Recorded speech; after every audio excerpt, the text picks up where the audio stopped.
In news this week, Australian churches speak out on human rights abuses in Sri Lanka. Christians crucified and beheaded in Syria. And church hospitals in the US pay out millions to settle fraud lawsuit. This is InFocus Christian News and Current Affairs. Hello, thanks for joining us on Record in Focus this week. It's great to have your company. Over the next half hour, we'll be hearing from James Standish on religious freedom issues, Trafford Fisher on healthy family functioning, and you're interviewing an archaeologist, Kent. Yes, that's right. Over the past several years, Sharon Staub has been involved with unearthing what's increasingly looking like the hometown of a biblical character who looms large over the Old Testament. Ah, but you're not saying who, Kent. No, my lips are sealed, Sibel. Well, I guess we'll have to wait until then to find out. News time? Absolutely. Australian church representatives have spoken out on international politics, expressing their concern about human rights abuses in Sri Lanka. In an open letter to Foreign Minister Julie Bishop, the Australian Church's Refugee Task Force pointed to land grabs by the Sri Lankan government and the continued arrest and torture of individuals associated with the Tamil Tigers rebel group, who admitted defeat in 2009. A number of Sri Lankans have languished in Australian immigration detention centres for up to 5 years. Some have been described as economic migrants or a security risk on the basis of Sri Lankan government information. The task force is urging the Australian government to take into account the ongoing persecution of ethnic and religious minorities in Sri Lanka and to recognise the immigration detainees as genuine refugees. The Australian Christian lobby is warning that proposed same-sex adoption laws in Victoria may end up forcing faith-based adoption agencies to close their doors. Victorian ACL Director Dan Flynn says the proposed legislation fails to provide exceptions for faith-based adoption agencies who want to continue to operate according to their values and limit their adoption services to heterosexual couples. Faith-based adoption agencies in Ireland and the USA have closed after similar legislation was passed in their jurisdictions. Mr. Flynn says New South Wales adoption legislation takes religious freedom into account by providing exceptions for faith-based agencies. New Australian research has found that a third of all cancers can be prevented by the application of 13 lifestyle principles. According to the Australian-New Zealand Journal of Public Health, the foremost cancer-causing behaviour is smoking, which is linked to more than 15,000 cancer diagnoses every year. And the slip, slop, slap skin cancer prevention message doesn't seem to be getting through to everyone, with sun exposure being responsible for more than 7,000 cancers. What's clear, however, is that exercise and a diet rich in fruit and vegetables and low in alcohol and red meat reduces cancer risk significantly. It's a lifestyle pattern remarkably similar to that recommended by the Seventh-day Adventist Church for the past 150 years. The worst fears for Christians in ISIS-occupied Syria have been realised, with reports of rape, beheading and crucifixion coming from a village near Aleppo. According to Christian Aid, 11 local Christian missionaries were tortured and killed by ISIS soldiers last month when they refused to deny their faith in Christ. The regional ministry leader said he hadn't been able to convince the missionaries to leave the area. They'd said their place was with the survivors of the civil war. Witnesses say 4 of the missionaries were crucified, one of them a 12-year-old boy. The other 7 missionaries were all praying while they were beheaded. The deliberate targeting of Christians in an Oregon college massacre has left communities and churches shocked and struggling to forgive. According to the Huffington Post, Christopher Sean Harper Mercer shot 9 people dead during his rampage and injured 9 more before turning the gun on himself. A number of witnesses said the shooter particularly targeted Christians. Church services and funerals following the massacre saw outpourings of raw emotion, with a pastor father of one of the survivors telling his Church of God congregation he doesn't know if he can forgive. The church family of Adventist woman Serena Moore, who was one of those killed, is in shock and is praying and looking for ways to support her 3 adult sons. The Adventist Church in the US is also facing a challenge to its reputation after its largest network of hospitals and other health centres agreed to pay more than $118 million to settle a medical billing fraud case. According to the Orlando Sentinel, a number of whistleblowers alleged that the Adventist health system hospitals paid doctors overgenerous fees in order to encourage referrals, and then claimed the inflated amounts back from the government. Now that the record financial settlement has been agreed on, the claims will not be tested in court. In a public statement, Adventist Health System said it regrets the oversights and has made changes to its compliance and business systems. Seventh-day Adventist church leaders have not yet commented publicly on the case. Fear of earthquake-related injury has claimed another historic building in New Zealand, with a decision made to close the nation's oldest stone church. St Mary's Anglican Cathedral in Plymouth was dedicated in 1846 and remains an important part of the region's history. But given New Zealand's series of major earthquakes over recent years, it's been decided to temporarily close the cathedral for engineering assessments and reinforcing. It's hoped the building will be able to be reopened within a few years. After public protests, a 27-day strike and international attention, Israel's struggling Christian school sector has reached a temporary funding agreement with the government. After the government announced cuts to funding, Christian school teachers and students took to the streets, denouncing an educational funding system that fully supports Jewish schools while leaving others shortchanged. According to Al Monitor, the Israeli government has agreed to a one-off funding injection of $12.5 million for the nation's 47 Christian schools, as well as ongoing discussions on future funding arrangements. The Christian schools will drop their fees by 25% and have committed to helping students make up for the 27 days of term time they lost during the strike. You may be surprised to learn that the financial institution with the highest rate of loan repayment in Latin America is not a bank or a building society, it's a Christian charity. In Peru, over the past 19 years, the Adventist Development and Relief Agency, or ADRA, has lent about $110 million to more than 17,000 people.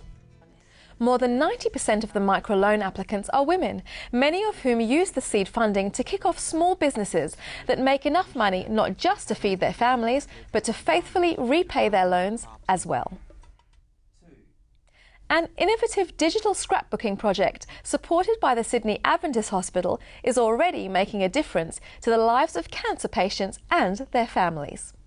Anyone who's touched by cancer at whatever level, it really does put things in perspective in life about what is important. I wanted to write things for Avia. I wanted to write, my memories of my childhood and all the things that I want her to know but, might not be around to tell her.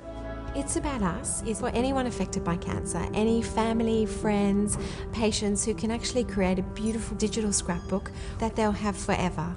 It gives you a way of putting all of those life stories together. It also enables you to publish photos along with those memories that you've got. I feel so much more comfortable knowing that they've got a book that they can pick up at any time, and if they want memories of Mum, if they want to know who I was, this is a really good place to start. And that's it for the news this week. Over to you, Kent. Thanks, Abel. Hey, stay with us. Freedom in Focus is coming up straight after the break.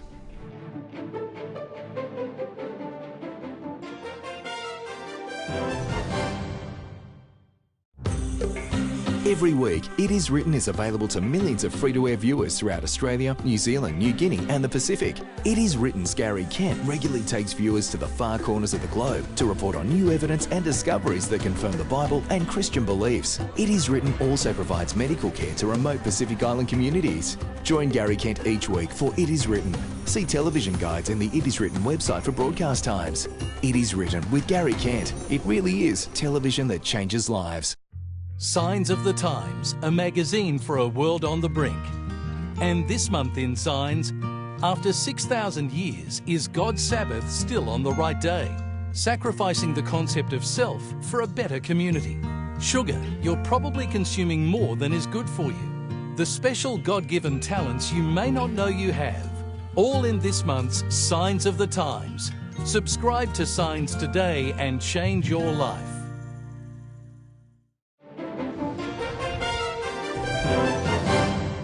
Hi, welcome back. It's time now for Freedom in Focus with our religious freedom consultant, James Standish. How are you, James? I'm doing well, Ken. Now, James, I know you're very keen on American politics, having lived there for quite a few years. Not too long back, one of the leading Republican presidential candidates said a Muslim could never be president of the United States. What's with that? It's kind of an unusual comment to make, and quite, maybe you might say, unnecessary, as no Muslim candidates in the presidential race at this point. But what about Obama? He's Muslim, isn't he? No, he's not. But if he was, would it make that much difference to you? And that's really the question I think that we have to ask. Is the president or the prime minister or even a monarch, are they a religious office or are they there for a secular purpose? And this is complicated because often people look to their political leaders for some kind of spiritual leadership. Well, sadly, the history, whether it's monarchs, presidents, or prime ministers, is not one of people getting to the top of that greasy pole who are there to sort of promote wonderful values and so forth. There's a reality in politics, and that is the people who are very good at doing what it takes to acquire and maintain power tend to be the ones who acquire and maintain power, not people who are full of lofty religious ideas. And as a result, when we look to our presidents or our prime ministers or even monarchs or whatever you want, but the truth is, if you're looking to them for spiritual leadership, you are looking in the wrong place in a very big way, and that's demonstrable. So does it worry you, though, that someone who is seriously being considered for head of state of a country would actually say that, look, there are certain people in our community who I don't think should hold Well, I obviously disagree. I think you look at the person who is running for the position and what their policies are and what their record is, and you decide, is this somebody who's going to make a good fit for that position? You're not looking for the head of your church. Sure. You're not looking for a pastor. You're not looking for a priest. You're looking for a secular leader, and therefore you should be guided by these objective criteria. So, yeah, I disagree. Okay. Not the first time with a politician, incidentally. Now, in Australia, we seem to be having this sort of mounting tide of anti-Islamic feeling. Right. I'm thinking of, the debate over a mosque in Bendigo in Victoria, the shooting in Parramatta of a police employee. I mean, these sort of things have, brought a lot of concern to the surface. A lot of concern. Of course, the Lint Cafe shooting, all these things. Yeah, separate issues, but they come together. But they come together. This is, when you face an issue like this, you need a balance. Those people who say that this has nothing to do with Islam, this is a completely secular thing, are wrong. The people who are engaging in these activities are religiously motivated. So to a greater or lesser extent. Well, to a pretty great extent. But, on the other hand, many people who follow the same faith are not engaging in violence. In fact, the vast majority. Yeah. So you don't treat the bulk of people like in a way that is discriminatory or demeaning just because there is a minority who've gone on this tangent, any more than you take a group of my faith, my church. I had a group of people who broke off. They called themselves the Branch Davidians, and then they broke off again. We called themselves the Branch Davidians. David Koresh, Waco, Texas. A lot of people, nothing to do with me. And I don't want to be treated in a different way because of what they did. And I think that's the same thing that we should extend over to the Muslim community. So I guess, James, it comes back to what Jesus said, doesn't it? Do unto others as you would have them do unto you. Absolutely. Thanks for your time today, James. Pleasure. We'll go now to Food in Focus. I hate Facebook. I'm going to tell you right now, I do not like technology. I believe it's pretty much a disconnect from the people around us. And we're here with Trafford Fisher because I think he's going to try and change my mind. Trafford, what's this about technology helping families? It can. You're right. Look, most technology is viewed today, especially by parents, help me, as iPad and iPhone, and just the computer games, especially Faces computer lost games. In screens. And look, it is an issue. There's no question. But there's a flip side, and I think we need to look at the flip side every now and then. You're going to have to do a pretty good I'm convince going to have on to this. convince you there's some neat... Look, I jumped on the website. The government, bless them, have got some apps for families. The government? Yeah. All and I want to right. share some with you. They list some. Here's some for... I'm going to share some examples. Are you ready? Okay. There's the Australia... Now, some of these are kind of heavy, right? But they're important, very important. Australia Police Child ID, smartphone application. It's to help parents and guardians easily supply photos and identification material about their children in case they go missing, in case they can't be found, or they have the worst fear that someone has, taken their, abducted their child. So on the phone they can keep a certain number of photos and information that can quickly go to the police. Say, hey, switch it so they don't have to go through their albums. It's there ready. Well, that's a positive one. Safe. I think it's good. And it says no art. I read that no data from the app is collected or stored by the police unless it's sent to them for the file. But it also has advice and checklists for parents. So I think that's excellent. To do with that one, there's a cyber safety help button, and it provides internet users, particularly children and young people, with easy online access to cyber safety information. So cyberbullying, e-safety, that's important. That's important. Yeah. Cyberbullying is out of control. It's got to be there for. Here's a couple of kind of the financial Centrelink ones, which are great. Now, you've got to like this. Express Plus Families and Express Plus Light. Oh, wow. Okay. We have light milk and light. Okay, here. So, and the full cream version. Yeah. So the Express Plus Families helps you update your family's family income estimate, view your child's care details, and report changes in your circumstances to Centrelink. So this neat Centrelink thing. Okay, that's the quicker. light one has it in your, I think, a little bit of a shorter one, but it's in your own language. So it says English, Arabic, Chinese, Vietnamese. Okay. Keeping Babies Safe has over 30 different infant products and nursery products that are safe, or how to keep them safe. That's incredible. Medicine List Plus, there's a good one how to keep track of the medicines for you and your family. I think for families that can, how much you've taken, when you've used it. Yep. I like this one. A national public toilet map. There you go. Serious. Trafford, I have that app. Oh, you're kidding me. Serious. It lists 16,000 public and private toilets. But how important would that be for mum? You know, if the kids, she's out at a picnic and the kids, there it is. Or pregnant mums, they're going to get to a toilet fast. Alan Adventure. A fun and interactive app teaches children social and emotional skills and how to identify and deal with inappropriate behaviour. So a neat app. The last one for you, 000 Kids Challenge. It teaches them about the police and the fire and the ambulance, and tells you what happens if you dial 000. There's some neat stuff here, and I want parents to know, hey, it's not all bad news. Trafford, you might have actually convinced me. There you go. Thank you very much for tuning in, and we'll see you next time. The media targets our goals with destructive messages. But is there an alternative? Yes, it's Gigi. Gigi is a great new magazine for teenage girls that uplifts good Christian values. Finally, a way to pass on our values in a way the teenage girls in our life will love. So give a subscription to a teenage girl you love today. Visit gigimagazine.com.au. That's gigimagazine.com.au. Hi, welcome back. Well, you know the story of David and Goliath. Bible trivia question, what city did Goliath come from? Well, and if you don't know the answer to that, we have an archaeologist, a real live archaeologist with us today, Sharon Staub. So where was Goliath from? Goliath was from Gath. From Gath. And you've been digging up Gath for last 8 years, like for a few weeks a year, is that right? Yes, that's right. How did that come about? I was a student at Melbourne University under Professor Louise Hitchcock, and in association with the Bar-Ilan University and the director of the dig, Professor Aaron Mayer, we went to Israel and started digging at Gath. Wow. That must have been a buzz, like when you actually stepped on that city or the ruins of that city on the first time and thought, wow, I'm actually here somewhere where the Bible mentions. How did that feel?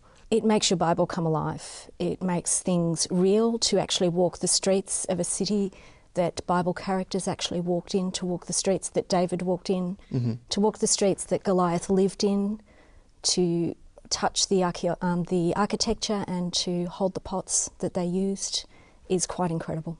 Wow. So what are you actually doing there when you're on a dig?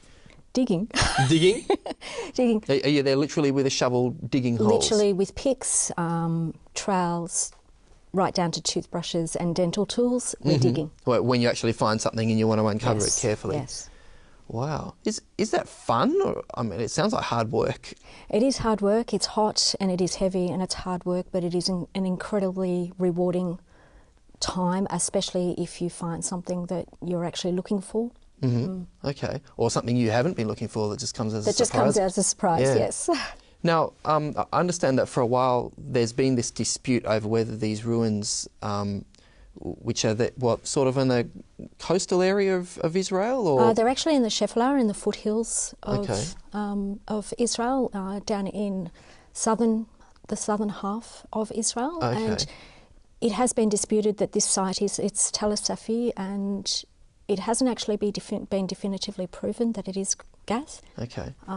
So one thing that apparently was missing, the Bible mentions that Gath has walls and gates and stuff like that, and there's been no evidence of that. The Bible does mention that Gath is a fortified city because it's a refuge city, and when David goes to Gath as a refuge city, he comes to the gates of Gath, so clearly it has walls and a gate. Is that when David pretended he was out of his mind and was foaming at the mouth and doing all sorts of... Yes. Okay, so that was Gath. All right. That was Gath. So this year, the fortification walls in the lower city of Gath were revealed in the right time period. Okay. So that matches with the Bible. So the case for these ruins being Gath is getting much stronger. Is strengthened a little further. Wow. Okay. Has there been anything else that that's been sort of uncovered there that connects with the biblical record? There was 2 years ago. There was a complete altar found that is exactly the same dimensions as the altar of incense from the Bible. It is a 2-horned altar. Most altars in the Bible are 4-horned altars, but this was a 2-horned altar. But it was inset into a wall as well. So where the second set of horns would have been was actually inside a wall. Yeah, because sometimes you read the Bible and they say the altar had horns on it. You think it sounds a bit strange, but you're actually digging these altars up and they're real. So is there like some little curved protrusions on the corner? Is that how it works? It's a monolith piece, so it is carved out of a single stone, and it is the stone literally comes up and curves over at the top like this, and then comes down and then into the flat of the altar. Oh, wow. That's incredible. So obviously Melbourne University's involved with this, where you are studying. Yes. There's universities from all over the world involved there. How many people on the dig there during the digging season? Anything from 150 to 200 people are on the dig from all over the world. And that's the Bar-Ilan University in Tel Aviv, the Weizmann's Institute in Tel Aviv, Brigham Young University in the States, the University of Manitoba in Canada. Wow. See, what I'm starting to realise, like talking to Gary Webster, who appears on our program quite often, is that archaeology is actually quite a politically and ideologically, hot area of research. And there are people who dig things and discover things and then write out their papers on things to prove all their different points. Do you see different agendas sort of coming through with all those people on that dig? Not necessarily on this dig, but across the board in archaeology you do see those agendas coming through, and you sometimes do need to question people's motives for their interpretations.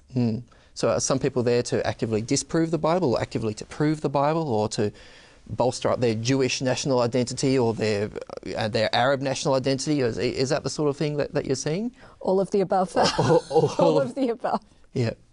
And so how do they get on then with each other and working together? They don't generally work together on the same digs. You see this sort of rivalry happen in published works. So then it is peer reviewed, and then there's rebuttals that are published about that as well. And at the end of the day, I suppose it's up to the people who read all of this to make up their own mind. Okay, but on the digs you've been involved in, it's generally a pretty good spirit. Everyone's there to just uncover what's actually there. It's a great spirit on the dig that we have at Talasafi. It's very welcoming, and everybody is quite engaging. Okay, so when you then come to open your Bible and you're reading about some of the places that you've been and seen and even dug up, is it sort of difficult to take the Bible seriously when you know there's so much more to the story, or like, how does it work? No, it's not difficult at all. It actually makes your Bible a lot more engaging. It's a lot more real. It makes things a lot more focused as well. To be able to have walked the streets that the Bible talks about makes what you're reading in the Bible come alive. Yeah, because I guess some people have this idea that the Bible is essentially fables and metaphors and things like that. That must be a little bit hard to see it that way when you're actually, holding the rock in your hand that's mentioned. Yes. Now, I know this might be a bit speculative, but I think I heard you mention before that at Gath you even found an inscription that may have mentioned the name of Goliath? We found an ostracon, which is a piece of pottery. The piece of pottery is about this big, and it actually has writing on script on that piece of pottery, and that's been translated to the word or the name Goliath. Okay, but Goliath is apparently quite a common name, so... Goliath is a common name, and it doesn't necessarily mean it was our Goliath from the Bible, but that ostracon can be seen in the museum now in Jerusalem. Wow, that's incredible. Well, hey, thanks just for that tiny insight, and it just makes me excited. And even though you're quite close to Gaza there, aren't you? And you've had like rockets coming over the... Yes. Yeah, which is a bit scary, but that adds another level of excitement to it. But thanks so much for sharing just a little bit of what you've been experiencing over the last few years. Thank you. Hope you enjoyed that too. We'll see you straight after the break.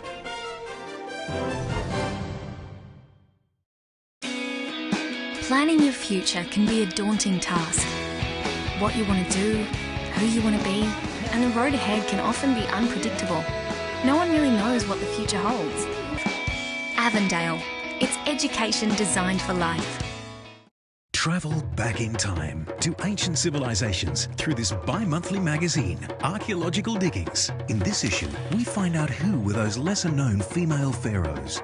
Also, we follow an expert through London's antiquities shops on the hunt for contraband artefacts and turn-up relics, the product of ISIS looters. And we look at the origins of the Silk Road and visit Palmyra, its western terminus. Don't miss an issue. Subscribe online or ask for Archaeological Diggings at your local newsagent. Hey, thanks so much for being with us. We really hope you got something valuable out of the program this week. And if you'd like to tell us about it, please don't hesitate to get in touch. Our contact details are right there on your screen. Yes, please do. Hey, all the best. God willing, we'll see you next time on Record in Focus. Bye.